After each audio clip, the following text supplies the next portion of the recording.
I hear this most from real estate agents, and that's not to say they're saying anything wrong. They're trying to be good stewards of their clients, but MPRs are there for the benefit of the veteran, not for not to deter people from using the benefit. Like, walk me through some of the MPRs. Why are they there? What are the common ones you see? The biggest ones are safety requirements, like, we've all Mhm. seen it, but it's mainly safety concerns, like, everybody's like, "Oh, they're just any type of chipping paint, we're done, we gotta repaint everything," like, no, that's not the case.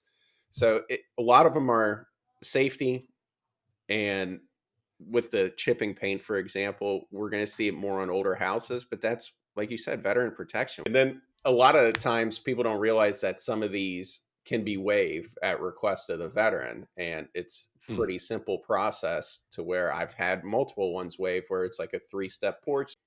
Had a letter from the veteran saying this isn't a safety issue. It's going to actually impede access to a service panel. That was one example. VA said, okay, we'll make this as is, and nobody had to fix anything.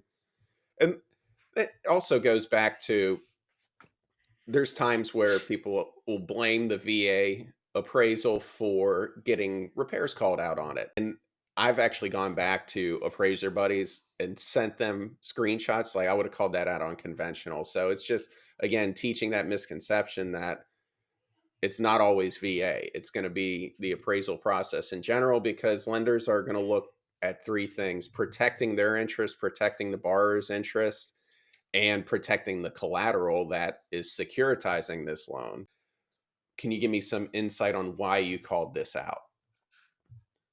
I think that's been one of the most fascinating pieces about the whole thing is minimum property requirements, like you said, is actually an appraisal is done to validate the value to protect the lender, right? Also the borrower, like, are they getting a value that is of efficient, comparable value on the marketplace, and then securitizing the collateral against it, or using it as securitization for the loan. In the VA specific realm, when you read chapter 12 and it comes to minimum property requirements, that's where it's diving in just to make sure the health and safety and soundness of the property is clutch, right?